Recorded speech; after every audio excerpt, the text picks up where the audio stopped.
Bonjour, donc moi je suis assureur, donc j'y connais rien, à peu près. Je m'occupe pas mal du photovoltaïque au sein de MMA, et voilà. Donc je vais vous expliquer un peu pourquoi les assureurs sont intéressés. Et en gros, principalement, voilà, la grosse question c'est là. Parce que les assureurs cherchent des référentiels validés. Alors pourquoi, vous allez dire? Parce qu'on n'y comprend rien, donc on cherche des règles. Bon, si on reprend l'histoire, les assureurs ont quand même, depuis longtemps, cherché des normes, des DTU, des avis techniques, des choses comme ça. Les assureurs sont quand même à l'origine de la mise en place des contrôleurs techniques pour avoir un regard tiers, pour s'assurer que les règles soient respectées.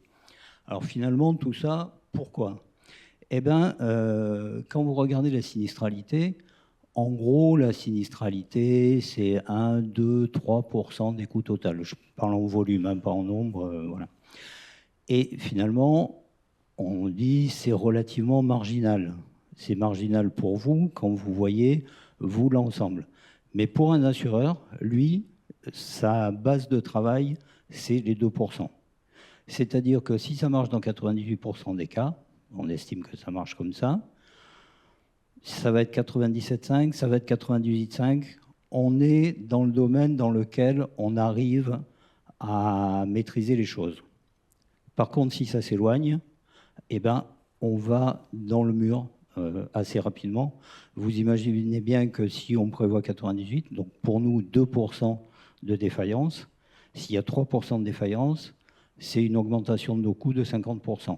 Je ne sais pas si vous imaginez, vous, quand vous faites un chantier, si vous avez au coût qui augmente de 50%. Voilà. Donc on a besoin de reproductibilité, d'homogénéité des échantillons. Et c'est pour ça que les règles sont importantes, en fait, pour qu'on sache que ça a été fait à chaque fois selon les mêmes règles, et ce qui nous donne de la visibilité sur des échantillons relativement faibles. C'est ça qui est important, en fait, il faut comprendre. C'est pas juste pour le plaisir, voilà, c'est pour ça. La question qui était posée, c'est quid si on ne respecte pas des règles? Eh bien, si vous ne respectez pas les règles, vous augmentez l'incertitude, et l'incertitude, ça a un coût. Voilà. Et donc, l'assureur est obligé d'en tenir compte. Alors, déjà, dans nos modèles économiques, j'étais il y a 2 jours avec notre grand patron qui nous a rappelé un truc de base, mais je pense que c'est pareil chez vous. Il nous a dit, perdre de l'argent n'est pas un métier. Voilà. Donc on est obligé de tenir compte de ces incertitudes. Je suis désolé, mais ça sera plus cher si on n'a pas de règles. Moins on y voit, plus ça sera cher. Voire aujourd'hui, la question qui se pose, c'est l'inassurabilité de certaines choses. Si aujourd'hui, vous venez voir un assureur qu'on n'a aucune visibilité, qu'on ne sait pas où on va va vous dire, on arrête de jouer. Et aujourd'hui, c'est la question qui peut se poser parfois. Voilà. Voilà, et c'était ça que je voulais vous dire principalement pour comprendre pourquoi on fait tout ça et pourquoi on remercie le CFMS et tous les gens qui sont investis dans ce groupe de travail pour avoir donné des règles claires, de la répétibilité, de la visibilité, de l'homogénéité. Voilà. Après le reste, on va dérouler rapidement parce que je vais laisser place après pour la partie technique. On a dit les enjeux humains, ils sont très limités. Souvent les gens disent il n'y a personne dessous, donc finalement c'est pas grave. Oui, mais c'est des installations qui ont quand même un coût relativement élevé. Donc à un moment, s'il y a un problème, il va falloir le payer, ça va coûter cher. Et surtout, derrière, vous avez des enjeux immatériels, des pertes d'exploitation. Il faut savoir en ordre de grandeur, aujourd'hui dans le photovoltaïque, la perte d'exploitation sur des installations de ce type, la perte d'exploitation coûte 2 fois plus cher que les dommages matériels. Donc il ne faut pas voir seulement le coût de la réparation, mais tout ce qu'on perd derrière. Et il y a des exploitants dans la salle, ils savent très bien à la journée combien ça peut sortir un gros parc. Ce n'est pas négligeable. Ensuite, pérennité dans le temps à valider. Voilà, donc il a été dit, aujourd'hui on est monté à 30 ans. Pour les assureurs, on y voit à 10 ans. Alors, on parle de décennal, on dit c'est 10 ans. En fait, ce n'est pas 10 ans, c'est plus de 10 ans. Parce que 10 ans, c'est ce qu'on appelle un délai de preuve en plus. C'est normalement censé tenir 10 ans. La date qui vous engage, c'est la date d'ouverture du chantier. Donc là, on est sur des choses courtes, on va dire qu'on prend déjà 1 an. Le maître d'ouvrage a 2 ans après pour déclarer, après les 10 ans, après la réception, pour déclarer des choses qu'il aurait remarquées. Donc en fait, nous, assureurs, on sait au bout de 13 ans quel est le résultat de l'opération. Voilà, donc il faut comprendre que nous, on est dans des cycles, on travaille sur une petite partie et on travaille sur des cycles très longs. Donc on a besoin de visibilité, on a besoin de sécurisation. Voilà, je vous ai dit le principal, on va passer rapidement sur le reste. Hop, c'est là. Ce qui nous inquiète, nous, c'est l'envol. Parce que pour ceux qui font du kitesurf, je pense que ça fait rêver, des belles voiles comme ça. Nous, ça nous inquiète un peu quand même.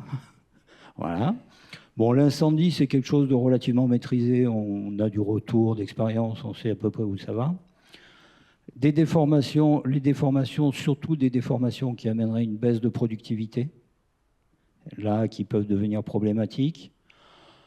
La grêle, alors la grêle, aujourd'hui, vous avez vu qu'on a des aléas climatiques qui sont quand même étonnants, on va dire. Et donc, l'habit d'acier de telle hauteur, c'est bien. Alors, là, aujourd'hui, vous, intervenant dans la construction, ça vous concerne moins, puisque à partir du moment où ça répond à la norme, on considère que c'est bon. Et ça va être un aléa extérieur. Si vous avez des œufs de pigeons qui tombent dessus, bon.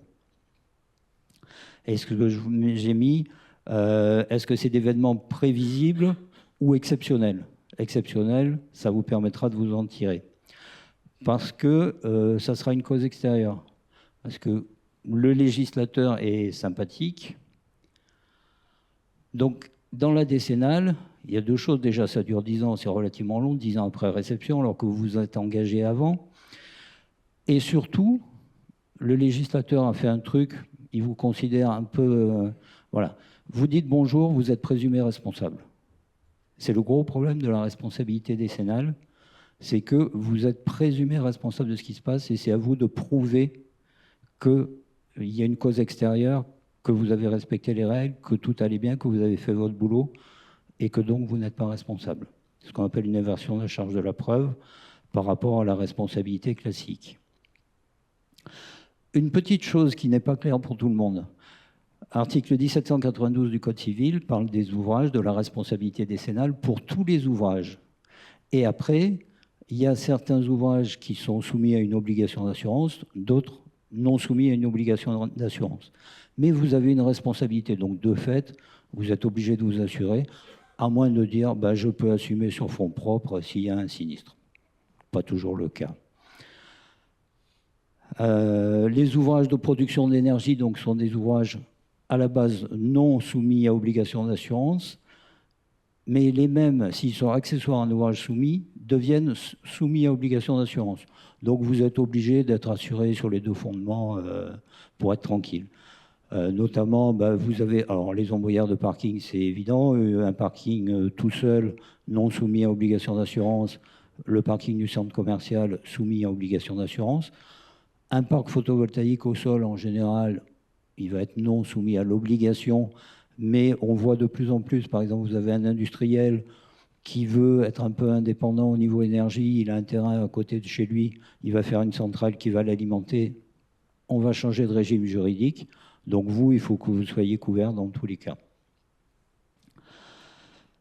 Caractère décennal, je vous rappelle, c'est uniquement ce qui a atteint la solidité et qui atteint l'impropriété à destination de l'ouvrage. Donc l'impropriété à destination peut être problématique. Vous entendrez parler de 1792-7, qui est un article qui dit que les équipements à usage exclusivement professionnel sont exclus de la garantie décennale. Mais là, les parcs au sol sont un ouvrage en eux-mêmes, donc ce n'est pas un équipement.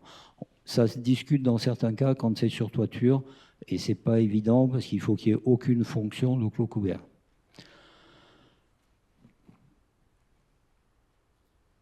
Après, vous avez vos responsabilités classiques. Bon, je vous les ai mis pour mémoire parce que ça fait du bien des petits rappels. Vous avez la responsabilité issue du contrat.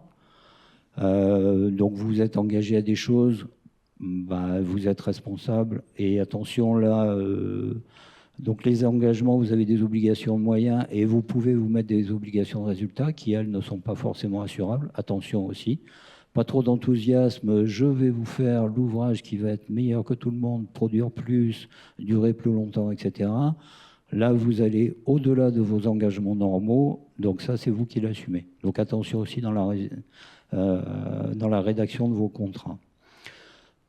Vous devez évidemment respecter le programme, le cahier des charges, et vous êtes prescrit par 10 ans, on a aligné sur la responsabilité décennale, ce qui fait que c'est plus cohérent. Extra-contractuel, la responsabilité classique, vous êtes responsable vis-à-vis des tiers, vis-à-vis de vos salariés, vis-à-vis des autres entreprises. Bon, ça c'est du classique, on ne va pas s'étendre là-dessus. Une question qui s'est posée dans le groupe de travail, parce que ce n'était pas clair pour tout le monde, sur les schémas contractuels. Parce que dans le bâtiment, classiquement, vous avez un maître d'ouvrage qui consulte un maître d'œuvre, qui consulte des entreprises, et on revient. Là, vous êtes souvent dans des schémas de contractant général. C'est-à-dire que c'est un constructeur qui assume l'ensemble, la conception et la réalisation de l'ouvrage. Donc, même chose. Alors, on a vu au début du photovoltaïque des montages un peu particuliers avec des assistants maîtrise d'ouvrage, des maîtres d'ouvrage délégués, mais qui fournissaient la plupart du matériel. Voilà, donc nous, sur les modèles économiques, ça met tout en balance parce que si vous percevez une prime sur 20% d'ouvrage, quand il y a un problème, vous allez devoir tout réparer. Notre modèle, il est par terre. Vous avez les montages classiques, maîtrise d'œuvre et une entreprise générale. Je pense que vous pouvez le rencontrer, mais c'est assez rare dans votre cas. Et maîtrise d'œuvre et marché à l'outil, c'est le bâtiment classique. Vous pouvez quand même y être confronté. Par exemple, on va construire une usine et puis à côté, on va dire on va mettre un petit parc au sol. À ce moment-là, vous aurez un lot, vous rentrerez dans ce schéma-là. Les intervenants périphériques, dont beaucoup d'entre vous, les bureaux d'études de sol, les contrôleurs techniques, les CSPS, etc., sont théoriquement raccrochés au maître d'ouvrage, mais dans les montages en contractant général, c'est le contractant général qui peut chapeauter l'ensemble, missionner l'ensemble des intervenants. Une des assurances dommages en phase chantier, vous avez vous en tant qu'entreprise, alors ça ne parle pas des concepteurs, donc ce n'est pas les bureaux d'études, mais les entreprises ont généralement des dommages avant réception, mais plus généralement sur les opérations qui sont un peu grandes, vous avez une tout risque chantier, une tout risque montage essai qui couvre les dommages d'origine externe pendant la construction. Il y a un incendie, il y a un dégât des eaux, il y a du vol, il y a des choses comme ça, il y a une tempête. Ça, c'est l'assurance de chantier qui va le prendre en compte. Et s'il n'y a pas d'assurance de chantier, c'est chaque constructeur qui est responsable de sa partie d'ouvrage. En phase d'exploitation, ça c'est plus pour que vous sachiez comment ça se passe derrière. L'exploitant, il doit avoir une responsabilité civile d'exploitant et de vendeur d'électricité. En général, il s'assure en dommages et en bris, parce que le parc a une certaine valeur, ça produit, c'est un outil de production, donc on l'assure. Et généralement, vous avez une garantie perte d'exploitation. Et par ce biais-là, ça peut revenir vers vous, parce que l'assureur perte d'exploitation, admettons que les panneaux, ça s'arrache, vous n'avez plus de production, lui, il va faire un recours sur les constructeurs en disant « c'est du fait des constructeurs, donc il faut me rembourser ». Voilà, donc ça peut revenir même après, au cours de la vie de l'ouvrage. Et voilà. J'ai essayé d'être succinct et rapide. C'était bon ?